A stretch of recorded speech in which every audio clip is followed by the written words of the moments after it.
Hi, pretty little lifters. In this episode, I am joined by elementary school PE teacher Brittany Thomas. Brittany has a teacher social media account called Not Your Parents PE. I love the name. It's so cute. And this is a place where she shares so many engaging activities and lessons that she does with her students. I would have loved to have her as an elementary school PE teacher. It would have been so fun. It's been really cool to see her account grow because it means that more educators are getting inspired and they want to level up their elementary cut. It's been fun to see Brittany's account grow because that means more educators are getting inspired to level up their elementary PE program. And it's really cool for parents to see what is possible in a PE program and maybe advocate for that in their school if it's not happening already. Now let's welcome Brittany to the podcast.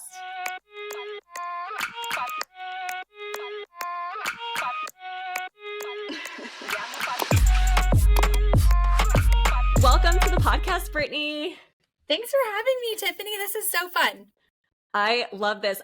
So one of my favorite things since I became a PE teacher is connecting with other PE teachers. And you and I were just talking off camera and I was like, it's been so fun because I feel like a lot of the PE teachers that I've been connecting are from other states. So can you give us a little brief info of like where you are located in the US and like what you teach, what you're doing? Yeah, I am currently in Alabama. We ended up here in my husband used to be a football coach, so we moved all over, but we're in Alabama to stay for a while, which is nice. And then social media has allowed me to connect, like what you said, with so many other people from around the country and even in different countries. I think we were talking earlier who I've contacted people in South Carolina, people in Georgia, you in California. I've heard from people in New Mexico, and mostly I've heard a lot from people in like New Zealand and other places. And it's just so fun to see like the impact PE has just around the world and how similar, but how different it is at different places all at the same time. I love that. So you are doing elementary school PE, correct? Yes, I am. We have preschool this year, so we are preschool Ooh. through 5th grade. Okay, nice. And give us like a little like background, like why did you become an elementary PE teacher? Because this was not like my path that I started out. I started in like multiple subjects. So I taught like first grade, second grade, third grade, like just, classroom teacher. And then I made the transition in, I think it was 2018 to like full-time PE and got my credential. But what's kind of your background story with how you got into PE? Yeah, so we'll go like way back.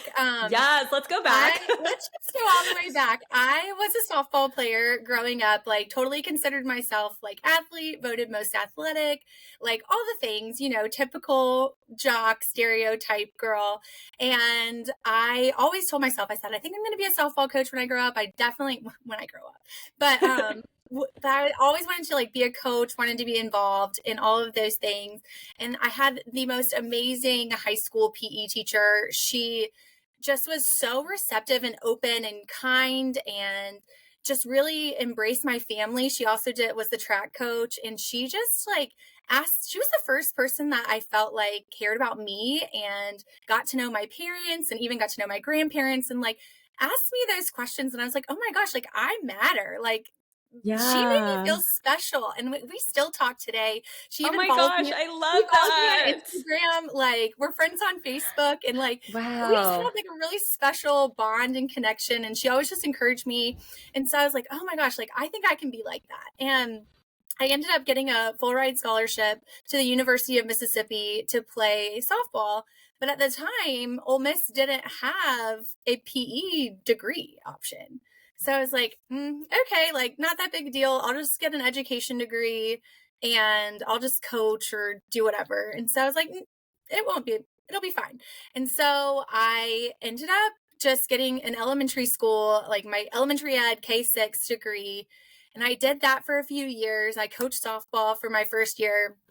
And I was like, I felt like I was killing it. I was doing a good job. I liked the classroom. The kids were awesome. I liked getting to know like the families. But if you're doing it right and you're doing a really good job in the classroom, you're honestly stuck behind this kidney table at all times because you're differentiating lessons, you're giving assessments, you're doing like a million things for everyone, which is great, but you're just sitting down calling small groups all the time. And Yeah.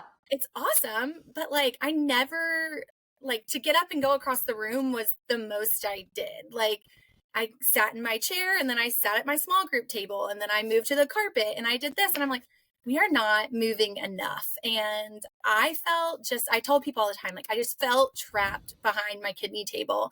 And I remember talking to my assistant principal one day who was actually a PE teacher. And I was like, hey, I think I'm going to take the praxis, and which is our state test. I don't know if that's what yours is in California, but I was like, I think I'm just going to try to get certified in PE.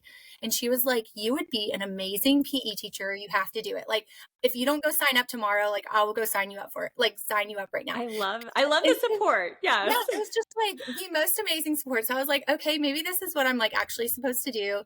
And so I went and took the praxis, passed, and I was like, I feel called to do this classroom thing. I had leadership opportunities, but I was like, I don't know. And then one day we were sitting in like a PSTR problem solving team meetings. And I just was like, you know what? Like, I'm done. Like something happened and my brain just was like, it's time. It is time. And so I went and applied for a job that day in a different district because PE jobs are hard to come by, which I found out very quickly.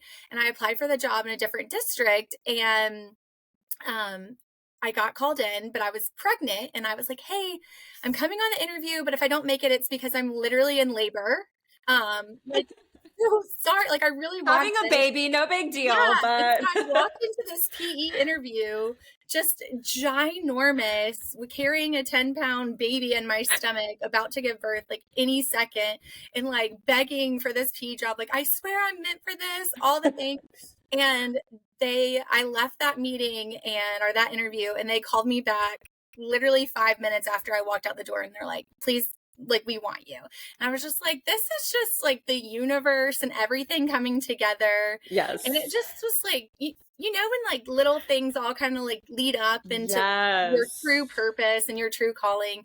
So that was my like journey. And then I was really sad to leave my current school, but then 2 years later during COVID, my current school was like, hey, our PE teacher's leaving. Like, would you come back to the school I was at before? And I was like, oh my gosh, yes, like this is where I want to be. Not that my other school wasn't perfect, but it was just my son could come with me to school. Oh, that's nice. Now my kids get to come with me, and we're literally, it's 7 minutes up the road. Like, it's oh my gosh, perfect.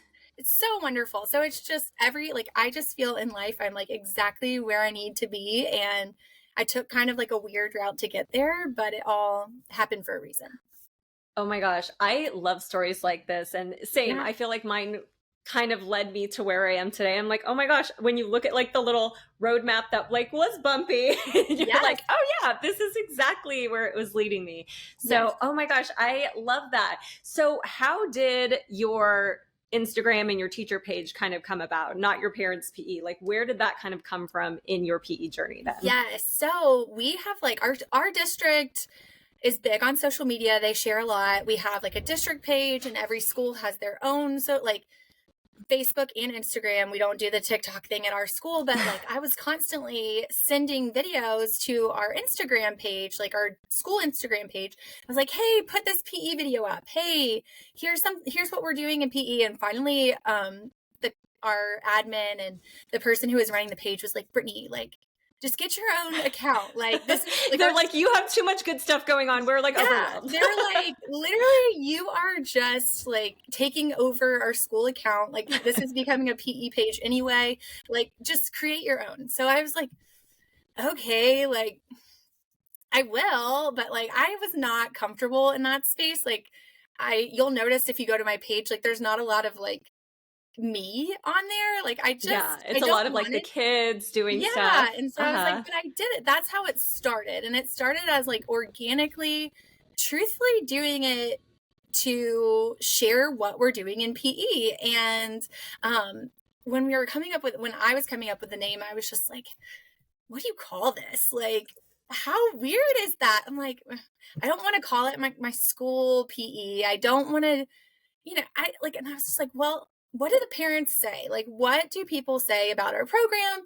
And I was like, parents always are constantly being like, well, PE was not like this when I was a kid. Like, PE was so different. And they tell me the stories of their PE class. And it always is something like, well, we just ran laps, or we had to do, push-ups, or we had to do jumping jacks, and we just did boring stuff all the time. But PE was not like this. So I was like, hey, you know what? That's what I'm going to call it. I'm going to call it Not Your Parents' PE. And I'm going to show all the over the top crazy things that we do all day. So now our little Instagram corner of the universe is, Not Your Parents' PE. And we specialize in kind of showing the out of the box, kind of crazy, over the top elementary school lessons that we do. Yeah. So fun. And I feel like over the top is like a great way to say it, because it is like, you Yeah. can see how much effort you and your team put into it. Like, this isn't like you just showed up that day and you're like, what are we going to do today? It's like, no, this is like thought out. Equipment was purchased. Like, I've like seen you post videos where you're like, oh, we're getting out this thing. Like, you have equipment that's like used for certain things each year that you have saved. Like, this is a very like thought out situation. So like, how do you guys make it happen? Like, from planning to funds? I know that's a huge thing for schools all over the country and the world, is like funding, especially for PE, because let's be real, PE equipment is expensive. Yeah, girl. It is expensive. Like, literally, if you pick up a catalog or go to like, Yes. for me especially, like, I'm buying weightlifting equipment. These are Yeah. like thousands of dollars. Yeah. So like, how do you all do it? So we are very fortunate at our school. I could pretty much go to the PTO and be like, we desperately need this. And they would be like, okay, I would have to prove myself a little Yes. bit, but there's a lot of like back and forth where I've built that trust with them, and they see the purpose, and they know that like what I'm asking for is going to be worth it for the kids. And so we have that, but also we raise like, this is crazy, and you're going to be like, oh my gosh, but we raise close to $10,000 every year through just a Wow. fun run. Oh my gosh, so this is just through the PE department you raise. Oh my Yeah, gosh, yeah. that's so good. Yeah, people are like, how do you do that? But we have and thank goodness for the PE teachers before me, because I am not the first like awesome PE teacher at my school. Like, there were two PE teachers before me, and they were both amazing in their own ways. And Wow. they started this, what we call it, Cheetah Charge. That's our mascot. And so we have Cheetah Charge, and it is a big deal. Preschool, every kid in the whole school is welcome to run.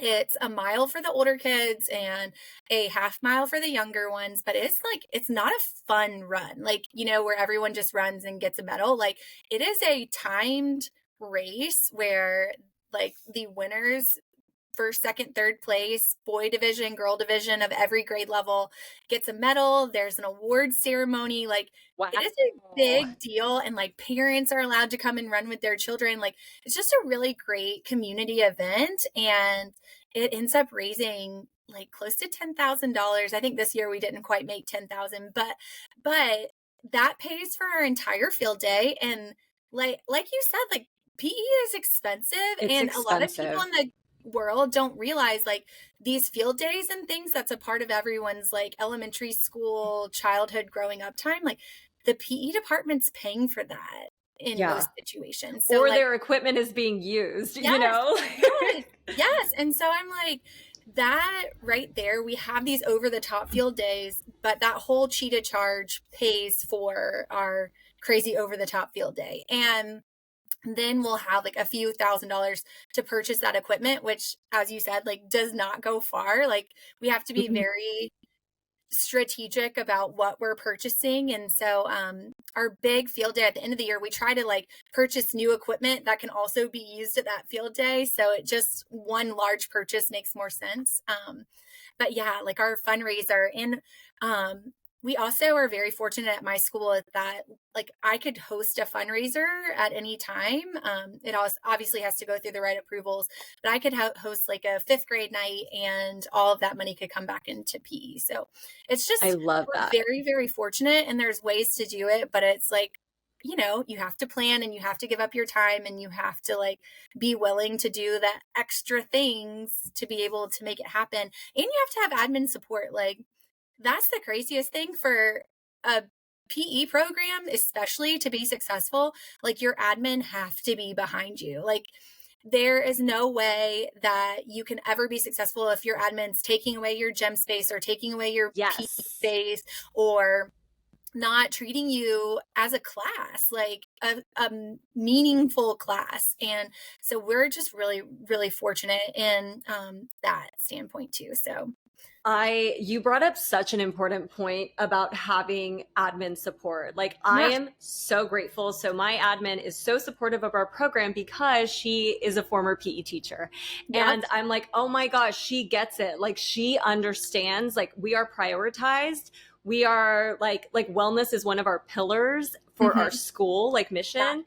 And I'm just like, oh my gosh, I am so grateful because just like you said, like if you have admin that doesn't support you as a class, like this isn't hmm just like, okay, run around and play. Like yeah, if you're not seen as like an academic curriculum, hmm it really does like you said, sorry, we need the gym today, or we're taking your field, or this, like they just don't care. yeah, And I have been so fortunate that like I've only worked at one place and it's been like the best place. yeah. So I totally know what you're talking about. And having that support is very, very like important.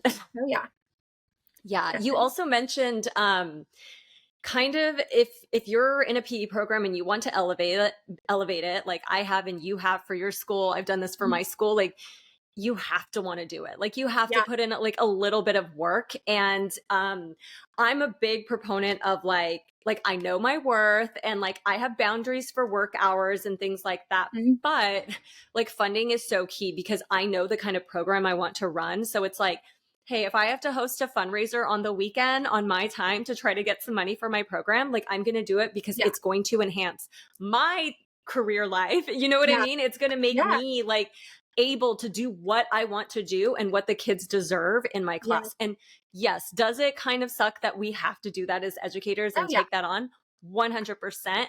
Mhm. But like, I feel like you and I are the people like we're not going to wait around, you know, No, like we're not going no, to wait for things to get better. Like we're going to take things into our own hands. definitely. I 100% agree with that. 100%. Oh my gosh. So, what tips would you have for people like I'm in the middle school, high school Mhm. sphere and that is like very different PE than like what you're doing in elementary, which is a lot more like play-based and Yeah, social interactions and teamwork because they just have so many of those skills to learn that they can bring with them to middle school and then high school. But right. like that's not my area of expertise since I'm more middle school and high school. So like if there are anybody listening that currently teaches elementary school and they want to like ramp up, modernize their program to kind of make it like yours, or if there's new PE teachers that maybe are going to be wrapping up their program this year and they're going to go be PE teachers, like what kind of advice would you give them if they want a program like yours to like modernize it and make it fun for the kids? Yeah, my biggest thing is like I want people to understand that what they're seeing on Instagram and the things that they're seeing through my page, it didn't all happen in 1 year.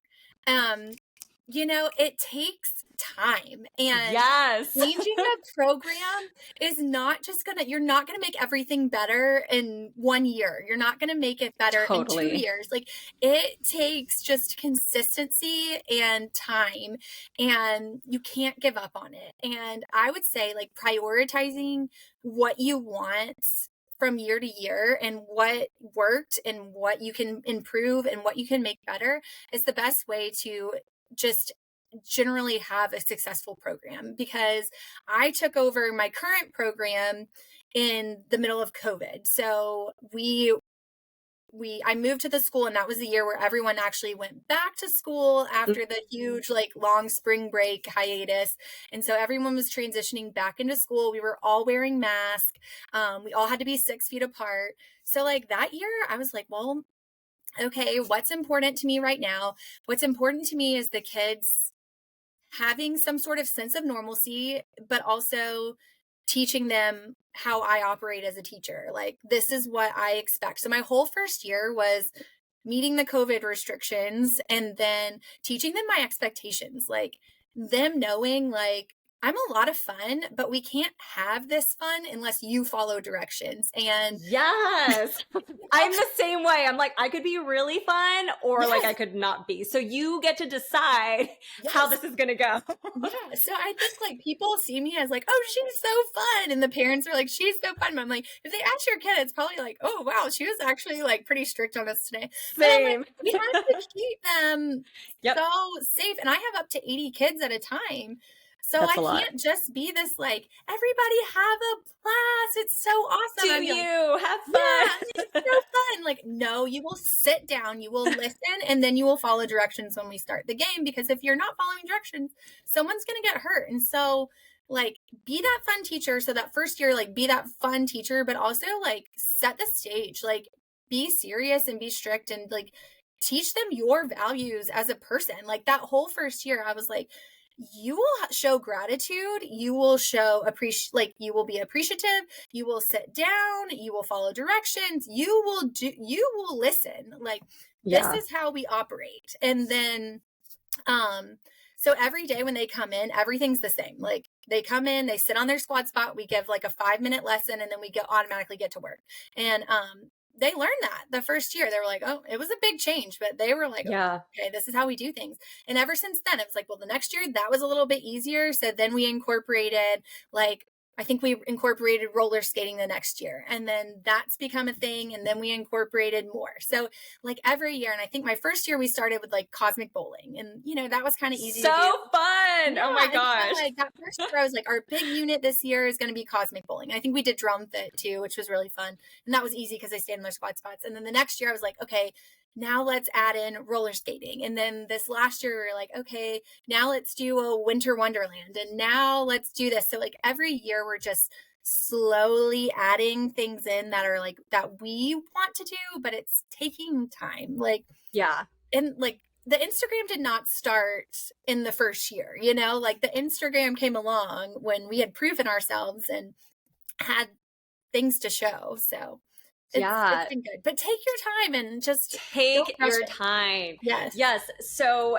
that resonates with me so much because, like, I'm a Virgo and I want things done now. Like, Yeah. I want them done now. Like, my first day, I'm like, program, revamped, everything's amazing. But Yeah. like, I know in reality, like, it's not happening, especially with like funding and just getting people on board and everything. So, like, I started in 2017. It is now 2024. Every year I have added, shifted, purchased Yeah. things, and it has been an ongoing progress. And like, at the end of this year, we're actually moving campuses. So now I have to kind of start over. Yeah. And Yeah, so you do. everything that I built at this location now I have to figure out a new layout. I don't even know what the campus, like, my space looks like. So like, it's going to be a restart for me too. Like, I know the basics. I have my programs, I have my layouts, but like, it might look differently next year. And I love that you shared taking your time and having a goal for each year. Yeah. Like, my goal year one, I was like, this is going to be fun and Mhm. different, and people are going to get on board. I want 100% participation. Like, that Yeah. was the goal. And that Mhm. was before, like, I didn't have any squat racks yet. And that's what I knew I wanted to bring to my program. But I was like, I don't have it yet. So we're going to do this. And Yeah. like, I remember just hearing so much positive feedback from students and parents saying same thing. Like, we didn't do stuff like this. I wish I learned this in PE in Yeah. high school. Like, this would have helped me when I went to college and had a gym. So like, I think just like game planning, small increments, and like seeing the big picture, like the vision, instead of like, I have to do everything at once. Oh, yeah. And you also mentioned, I think this is actually super imperative in elementary school. And because I taught elementary school, I feel like I brought it with me to my middle school and high school, is rules and following directions. Because I don't know if, the listeners, if you're not a PE teacher, you may not be aware of this, but there is a lot of liability for PE teachers. Oh, yeah. And I remember when I had to take my CSET course, or the test exam to get my PE credential, there were so many questions about laws and lawsuits and negligence. And I was like, oh my gosh, like, what am I signing up for? Like, this is a lot. But you have, like you said, you have 80 students. You need to keep them safe, and you need to make sure they're aware. So like, when you see PE teachers like really laying down the law and like being like, very strict about things, it's because we're moving bodies and we need to be safe. So it's a very, very different, like, I didn't have to think about this as much when I was just teaching in a classroom of like third graders, you know? Oh yeah. Oh yeah. And I mean, in middle school and high school, I don't know if you see this, but like, especially in elementary school, like we have to have a week on teaching spatial awareness, like literally teaching them not to run into each other. And that seems so ridiculous, but like, it's a life so skill. true. And like these kids, if they don't learn it at a young age, you see it at the grocery store. You're just like, why are you so close to me? Like nobody has spatial awareness. You have no spatial awareness, and it's just crazy. But like these little tiny things that we have to explicitly teach as elementary school teachers, and especially elementary school PE teachers. And if you don't lay down those rules and you don't set those expectations, like, yeah, you are going to have some serious lawsuits on your hand, because like I have 80 students in one class and I teach the whole entire school every day. Like every kid comes to PE every day, which I love. But wow, that's amazing. But I'm also dealing with like every IEP, I'm dealing with every 504, every medical note, like all of those things. I'm like, oh my gosh, like it's a lot. This is so overwhelming at times. And I've had to be like OCD organized like crazy, because I'm like, oh my gosh, like if I do one thing wrong, this could just like my whole career and everything I've worked for could just like blow up, and I could be that teacher on the news that I'm like, that's not me, you know? Like I've thought about that before. I'm like, I never want to be the teacher in the bad light in the news, like with things like that. I was like, absolutely not on my watch. Yeah, I know. And it's just like little things. Like I remember last year I was reading something and there was this PE teacher in Texas maybe, but they had like they were on the field. I don't even know which age. They were on the football field, and there was some pole sticking out of the ground, and a kid tripped and fell, and they hit their eye on the pole. And I'm like, that teacher was like sued for negligence. But I'm like, but there's so many things that there's just so many little things. Like it's funny too, because I have anxiety, and I'm like, sometimes I'm like, it's probably elevated, you know, because of like literally having to think of every possible situation that could happen and try to pivot and make sure it doesn't happen. Like it's definitely, especially with like weightlifting, I'm like, okay, if I do this here, like what if somebody's standing there? And it's just like a playbook in my head. And I'm like, oh my gosh, or if we're on the field, I'm like, did anybody leave a fork out after lunch? And like what's happening? Yeah, just the little things. But like also on that note, like just having communication with parents and having that positive relationships with parents, because mistakes and accidents are going to happen. A kid's going to get hurt. Like when you're being physically active, someone's eventually going to get hurt. You're going to have an injury in your program at some point. Like that's just going to happen. But having that relationship with parents and trust with parents. So like if you do have to call and be like, hey, little Susie tripped and fell and she broke her arm today, like the parent's going to be like, oh, I understand. But like, I don't blame you. Like that was a complete accident, you know, and just like, having those relationships with parents and being a valued member of your school community is so important, because they have to trust you, like the kids 100%. And the parents and the teachers. Yeah, 100%. And like you said, I think it's so important to have that relationship and for you to be seen as a trustful expert, because I feel like the same situation, if there was an accident, like they would know, oh, she knows what she's doing. This just happened. Like it was just an accident. And having that trust is just crucial. It's so important. So I would love to know, so we've talked about like everything you're doing. If you could share just like a couple things you do for yourself to keep you fit and healthy as an educator so that you could keep doing this amazing work that you do.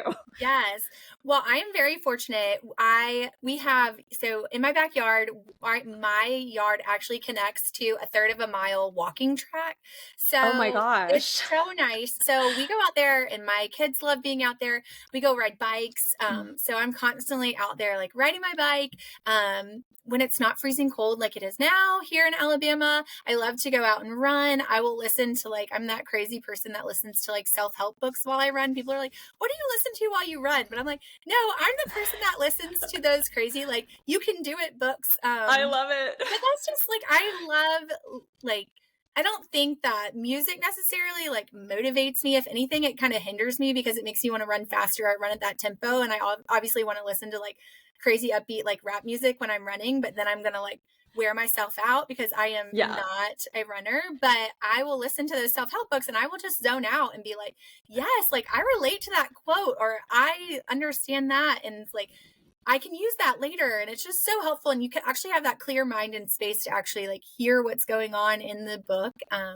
So I love doing that. I actually coach my son's baseball teams. And I that is love not that. necessarily like self-help fitness wise, but you're outside and you're being Yeah, you're active. And moving. so Yeah. it just brings me pure joy, and like watching him be successful and watching his friends be successful. Like that's one of the things that just gives me immense joy and proud mom moments. But I think it adds stress at times, but like ultimately, like what makes you happy, like seeing your people be successful too, and like that quality time, like it fills me up. It fills my I love bucket for that. sure. That's so awesome. Thank you for sharing that. So, Yeah. I have one final question that I ask all my guests, and it is, what advice would you give to teens today or your former teenage self? Yeah, I think like growing up, I was so self-minded, and I even like still catch myself in this sometimes. Like, everyone's problems are so big to them, and Yes. that's valid. Like, you are allowed to feel that way. But it wasn't until I read the Stephen Covey um 7 Habits of Highly Effective Leaders, like probably while I was running one day, but like just the seek first to understand, then be understood, that has like changed me so much and helped me grow up as an adult, because instead of being so aggressive to have people understand me, I lost that self-minded personality, and I can step back and be like, well, let me hear what you have to say, or let me understand where you are coming from. And that's helped me the most. And I think if I would have gotten that as a teenager, or like just understood like, hey, this person's probably being like super mean and aggressive today because they're going through something, or like, Yeah. hey, everyone is going through something that's big to them. And growing up, like I don't think I ever really like thought tremendously about other people's needs or what they're going through. And I think that if I could have learned that earlier and seen the importance of that, I would have been such a more well-rounded human being, like from an earlier age. Yeah. Just understanding other people before you just like interject your emotions and your feelings. So I love that. And honestly, that is such a good one because as somebody who like works with teens, it's funny because you can see the teens that can do it and the ones that can't. And it causes a lot of problems for the ones that yeah, can't do it, because I yeah, think like being able to pause, and if let's say your teacher does something and you're just like, oh my gosh, like why did they do this, and you're just mhm, and you can't understand, and maybe you hear them like start to talk badly about their teacher, whatever it is, yeah, right? But having a moment to be like, oh, wait a minute, like nobody's paying attention. They're probably very frustrated. Like yeah, we need to get on task. Like, yeah, it's like, it's not that, but like you said, it's like stepping out of your bubble because that's what happens in adolescent time. It's me. It's all about yes, me. And sometimes we take that with us into adulthood. for And sure. you're so right. I feel like I did that. I had to start doing that more when I started working with middle school and high school students Yeah. because it was so easy to get like triggered by behaviors or actions and want to Mhm. respond. And I'm like, pump the brakes, Yeah. take a breath, take a pause. Why Yeah. are they upset right now? Okay, how can I handle this better? Yes. Yes, and just like I think in general, like it is so important to just understand that other people have feelings too. And I was an athlete, and I think what we're dealing with now is just so many kids who are definitely considered athletes, or their parents have them in these travel ball organizations or whatever. They're constantly being told, you're so good, you're great, you're awesome, you're this, you're awesome. And I will admit, like I was told that I was great all the time. It's like, wow, you're an amazing this, you're an amazing softball player, you're so Yep. fast. Like all the things I did well were always praised. And then you just kind of take that praise and like you're living like up here on this like next cloud, and you're like, Uh-huh. oh, well, how can I get to the next cloud? Or what do I need to do to make this person happy? And you're so self-focused, but people have only been telling you that you're great, and you have to step back and be like, well, what's great about this other person, and Yeah. how can I help them be great? So it's just learning that other people exist in the world and how they feel. Yes. Like, it's so important. Honestly, like if we could learn this younger, I think it would definitely have such an impact on Yeah. people's like lives and just like daily interactions with people like outside of their circle even. So I Yeah. love that advice. Thank you so much for sharing that. Yeah. And thank you so much, Brittany, for taking the time to talk with me. I love what you are doing at your school. I love stalking your Instagram and just seeing like, oh my gosh, what funtivity is she doing with her kids today? What lesson is she teaching them?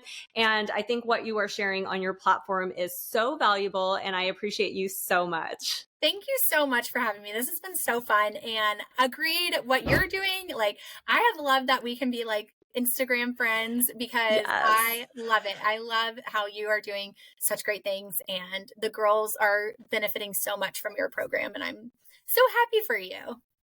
Thank you. I appreciate it. Where can we direct people to support you, to follow you? Yeah, right now we are on Instagram at not your parents PE. It's like not underscore your underscore parents underscore PE. I know that's kind of crazy, but just looks better, you know. But I also have Facebook where all of my Instagram videos go to, but that's not really the platform that you can reach me at. But Instagram is really where I stay, in my little corner of social media. So feel free to I message me. You can love also that. email me at notyourparentspe@gmail.com.